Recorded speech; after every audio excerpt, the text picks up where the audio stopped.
The reason he put Hey, welcome to the show, guys. So today I'm just gonna do a casual breeze through. I'm just kind of gonna go down my Instagram feed and react to my feed and see if I come across anything that's interesting or that I like, and I'll kind of just commentate on it and just continue from there. So this is just a Sunday morning breeze of my Instagram feed on one of my accounts. All right, enjoy. you in situations that are too big. What is up, guys? Right behind me is the Ram Power Wagon, and this is a phenomenal truck. The Power best way to think wagon. about the Power Wagon is that this is basically the truck version of a Wrangler. Look at this front Yeah, flex. pretty much. What the heck? So this truck is gonna have Bilstein shocks, a solid front axle, and this only has 33-inch tires, but as you can see, that means better articulation. So this yeah. truck is also gonna have integrated rock rail. Y'all don't realize this is like porn for guys, right?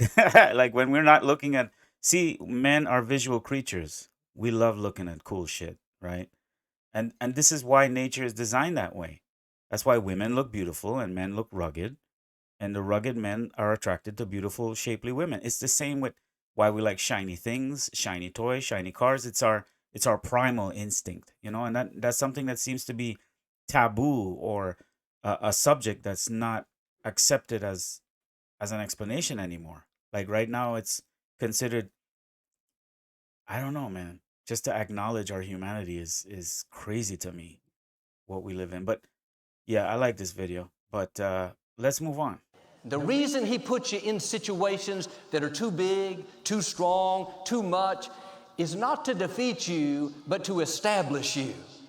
When God turns it around, when you discover the greatness inside, people will see you in a whole new light. That's moving you toward your God-given purpose. When you're tempted to feel overwhelmed, outnumbered, not enough, instead of giving up, have a new perspective. I'm underestimated, and that's okay. I know God is up to something. I know favor is coming. I know new doors are about to open. I know healing is on the way. God is going to defy the odds and do what only He can do. The reason He puts Joel Olstein, man, my man. I don't care what you say. I've been watching this. I used to go over to my grandma's house. She lived in Trinidad and Tobago in a town called Maraval, and she had a house in La Ceiba. And I remember as a kid, every time I would go there, my grandma would be watching game shows or TV sermons, and that was the first time I got introduced to Joel Olstein. And I remember as a kid being so captivated by his sermons because he was really good. He's a great entertainer, he's a great speaker, and he gets his points across very simply that even a child could understand. And the premise was pretty simple, right? A positive thinking produces a positive outcome. A thinking of taking every challenge head on produces better results. And having faith, never giving up, having discipline, thinking, trying to see the best of everything in your mind and keeping your thoughts on something beyond yourself, which is God. So, and realizing that anything that happens is not yours. It's a God-given gift. So you have to, you know, anyway, I'm getting too into the weeds here, but say what you will about him, whether he's a fake guru or a fake preacher, whatever. There's a lot of negative. Again, what you focus on grows, right? There's a lot of negativity about this man. But if you're just giving him sheer value, like dollar for dollar, right? If you want to put a number on it, I think he is worth every penny because the amount of work that goes into being entertaining enough to preach a gospel or to talk about anything, that has to have some value to your life, shouldn't it? Whether you consider him a fake or not, is he not providing a good service to humanity and to the masses? So, regardless, this is why people get upset with me because I don't jump on bandwagons, right? It's like people get upset, like, oh, you still gonna like Bill Cosby after what he was accused for? Yeah, that's my right. If I wanna like the art that was put out by someone, that doesn't have anything to do with them as a human being. That's on them, how they live their life. But that doesn't change the fact that they might have produced something good or given some value in some way to society. So this is the dichotomy that I see people stuck in, right? You all get too wrap up in all your egos and all your self-righteousness that you all box everything into boxes and you can't just appreciate things for what they are, right? Which is art, which is life, which is human expression, which is godliness. See, you same people who walk around trying to act all holier than thou and better than other people, you all are being truly hypocritical to yourselves. Because what you project outside of you is what you getting back into your eye sockets. What you putting out from inside your heart, your life, your energy, your life force. What you put out, that's what you're gonna get back. So this is why I have to bring it up in every episode I do, because we're having a crisis in consciousness right now, where people looking at comparing themselves against other people, and that is the determination for the culture and the society we are building in America. Come on, man. That people don't take the time to be introspective, inward, meditate, ponder, think about, process, because they don't want you to do that. They want to keep you as a slave. So tying it back up to this Joel Osteen thing here, you could say what you want about the man, but it's not going to negate the work or the body of work he has put out to the world. Okay? It's pure and simple. Regardless of what he does with his personal life or tax fraud or whatever the hell people are saying about him right now. Purely at entertainment, face value, and in terms of a product that's given to the masses that can be consumed in a healthy, positive way, hey, I got to give it to the guy. So that's my take on Joel Osteen, and I love that little sermon. It spoke to me. It was very true to my heart. I love it.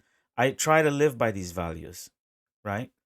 I don't have a specific religion, but I take little bits and pieces from all the cultures that I've interacted with through my life and incorporate it into my being. That's the beautiful thing of this world and of diversity, right? The ability for us to create this android, this body, into whatever we want. It's a God-given gift. It has to be from God. Whatever God you want to give it, I don't care.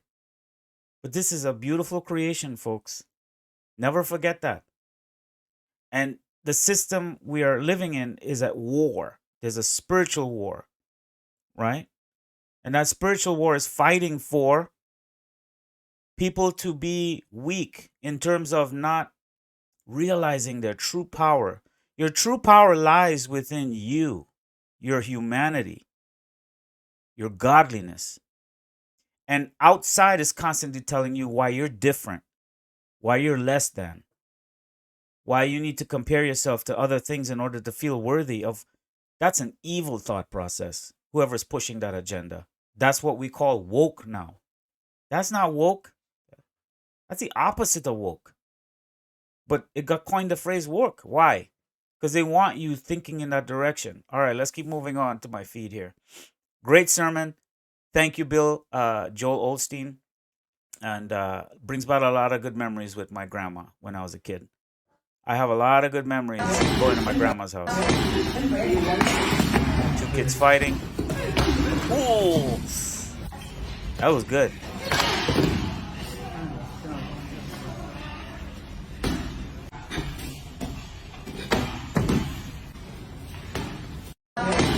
Wow. Man. When I see stuff like this, I always think about, like, you see some of these kids walking around in America, in our countries, how they're like soft, pudgy, and they don't, it just, when I see the weakness of how we're raising our youth now in America, it really makes me feel sad. It feels sad because we're a country that was known for being resilient, for being tough, for pushing through to the world, a beacon of hope, beacon of peace, right? And now we're being weakened to the point where we have no morality, no ethics anymore. It's anything goes. It's just crime and perversion and you name it. All that is part of what is seen as America now.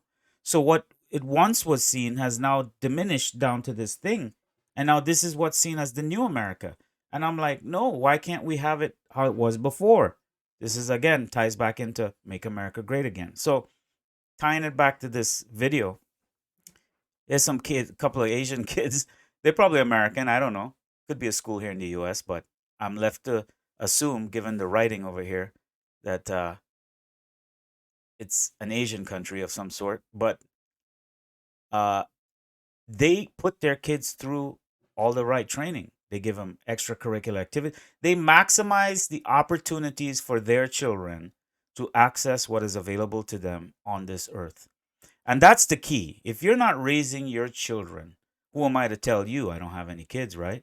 But if you're not raising your children in such a way so as to maximize their potential to access opportunities on this planet, whether it be artistic or business oriented or spiritual oriented, if you're not making your child a well rounded individual and helping them be a better human being for the next generation, you're a horrible human being. You're a shitty person because you're not thinking broadly enough. You're not thinking about what is this child's 5 years old now and is with me and can't even freaking open a bottle or a can or get into it. It's pathetic how we're raising children now. It's pathetic. In the name of what? And this overprotection and over putting down people who are trying to raise their kids right, discipline them, give them structure, give them the ability to navigate and survive in the games we have to play in this world to live, to survive. Every culture is going to be different. So, anyway, this inspired me to say that because I just wanted that message to get out there. You know, we need to do better as a nation, as a country. The values that we instill into our children of ethics, hard work, discipline, showing up, getting the job done, never quitting, never giving up, valuing life, valuing people's personal property and privacy, and all these things we have stripped it away from our culture. So to the point that America is just seen as this hot dog eating, big truck driving, cowboy spitting, women twerking kind of a society. And I don't know if that's really what it is because I've traveled this country and coast to coast. I've met every kind of American there is. And I can tell you, generally speaking, we are a good culture. We are a good country. And when I traveled to India and I came back, and when I go to Venezuela and I come back, and I go to Trinidad and Tobago and I come back, all places I've been, I always find out all the things that I took for granted in the USA. Being born here was a privilege and probably my reward for something I did in my last life. Right? Good. Because it's a beautiful thing to be born in a republic like this with these opportunities, these values, these traditions, and at one point was perceived as the beacon of hope for the world. Right? Moving on.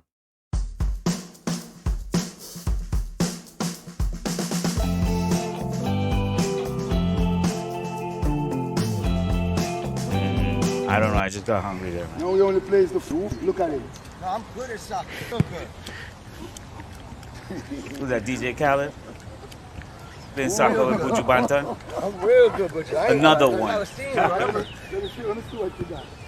I do it DJ all. Khaled, you better behave yourself, man. Mess around, give yourself a heart attack. You can see he loves to play. Got something. I got the breath already, you black Yeah, clad. Buju making a collab with No, he only plays I would the love fool. to hear Look that at him. one. No, I'm I love good at Buju soccer. Banton, man. And DJ Khaled makes some good beats. Yeah, I'm a big music fan too. Contrary to what a lot of people know about me, I'm a huge music fan of all genres, worldwide. I mean, if you go through my music library, or my playlist, it's so diverse. But I seem to always lean towards reggae, dancehall, mostly like conscious reggae or any kind of reggae with positive lyrics, stuff like that, or conscious lyrics like Damian Marley and Chronix and Coffee is a nice one. She's very light, fun. I like Coffee. She does well, and a lot of other musicians. DJ Khaled, on the other hand, I like his beats. He makes very good beats, and I like the fusions that he makes. That's why all these artists go to him, because he always provide a unique beat. That's your talent. That's your God given right. See, whatever you are born to this earth with, and you're capable, and you're willing, and you're enthusiastic about your life, just having life, you can do literally anything, but you have to enjoy it and persevere. Like this, I'm just doing this because this is the stupid shit I like to do. That's me, right? Not everybody could do this or want to do this. Everybody's got their thing, man. And that's the beautiful thing of America. See, I keep bringing it right back to the culture. So let's go on, man. Ladies and gentlemen,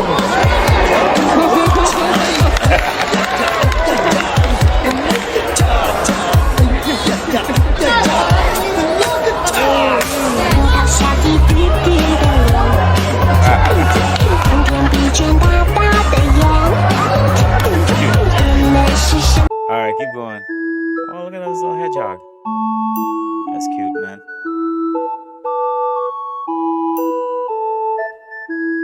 I want one. I won't be allowed to get one.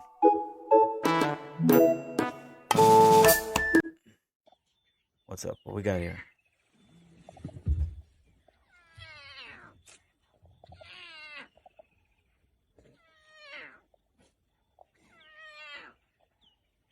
What's up? What's going on? What am I looking at? Oh, she's just hanging out with her baby lion. And that's it, guys. I'm finally going to Guyana. These are 5 facts you have to know about it. Number 1, Georgetown is the capital. Number 2, it's the David. only English-speaking country in South America. Number 3, the Spanish and the English thought that the El Dorado city, the city of gold, was located there. Number 4, it's a melting pot. Indians, Chinese, Portuguese, Africans, and Amerindians are there. And then number 5, Caribbean coast, interior highlands, and Essequibo River that runs from Brazil up to the Caribbean. That's what the landscape is made of. And basically the bonus, direct flight from Miami. I get there straight, 4 hours. David, check him out. He did for all my trainees out there. He did a whole YouTube series on Trinidad and Tobago, which is where I'm from, which has a very similar historical facts to Guyana in terms of immigration and slavery and all that stuff. That's where my father's side of the family is from. That's where my other half of DNA is from. It's from Trinidad and Tobago, the West Indies. And I have a lot of Caribbean culture in me. Most people don't know about. I'm able to code switch. I can talk with my Caribbean accent, and I can switch back to my American accent very fluidly, American twang, so to speak. And sometimes they mix because depending on my mood, like if I get angry, my Trinidad, I start to get very loud and say, "Hey, I go boss your head," that kind of thing. So everybody says when I get mad, my Trini comes out. Don't know why. And then sí hablo español también. Mi mamá es venezolana. Y también yo crecí en ese lado de la familia también. So I do have a little bit of Venezuelan in me as well. I grew up in the culture on both sides. I had a very unique upbringing. I grew up between the USA, South America, and the Caribbean. And it was a great upbringing, great life. Anyway, this guy has a very good YouTube channel. I recommend you watch it. It's pretty cool. He's one of us. He's actually kind of similar backstory like mine, how he grew up and mixture in his family. All right, on to the next. Today we're in Jamaica making their national dish, ackee and saltfish. Ackee name. Start by seasoning your tilapia with Jamaican rum, salt, and pepper. Tilapia Then what? sear in an oiled pan until golden brown. Dog, what you do? In a separate pan, whisk and scramble your eggs. What you do with egg? Serve the fish over the eggs and top with banana slices, green onions, and Jamaican oregano. I'm Chef Scoobs, and I hope my kitchen tips make you a better cook. Yeah, man. Hey. Today we're in Jamaica making their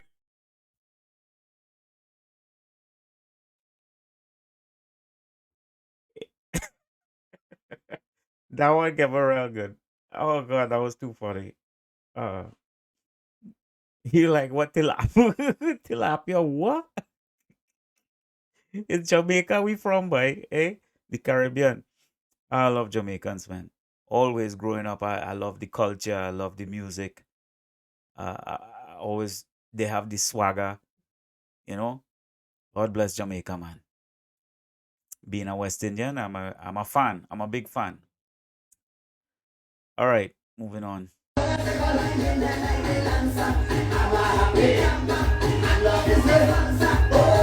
Marshall.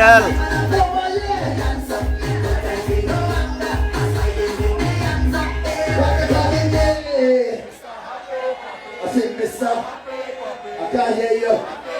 I can't what they got.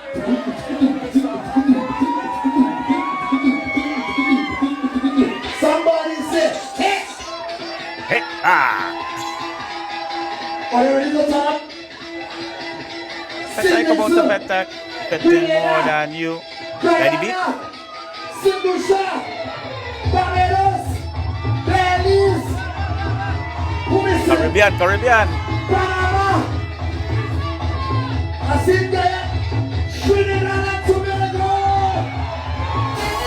Go, go, go. Everybody up.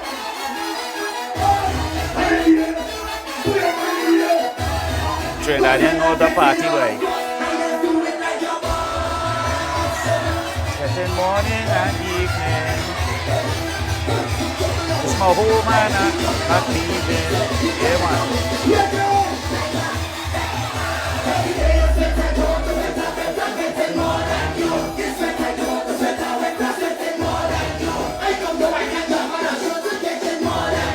Hey, I grew up with this stuff. Morning and evening. Oh God, I love that thank God every day. I get to grow up in Trinidad.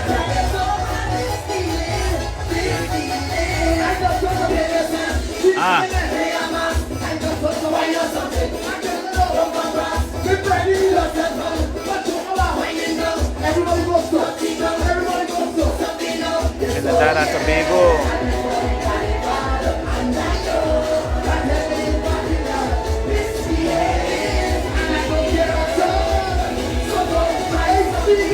He's a professional.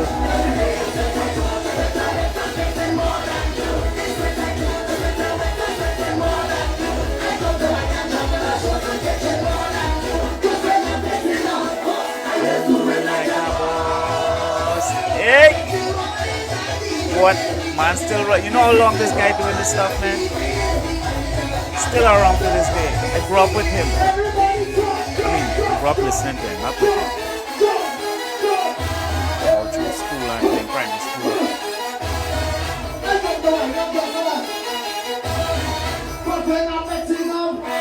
I just do it like a boss. I like this. Oh shit!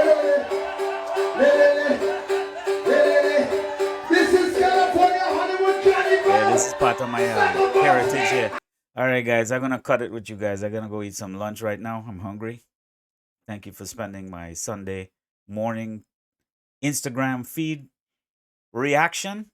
And I will, I'm just trying to stay consistent with my channel and slowly continue building from there. So please bear with me. The idea is I'm trying to get used to being on camera more often and being consistent with making episodes so that I get into the rhythm and the habit of doing it, right?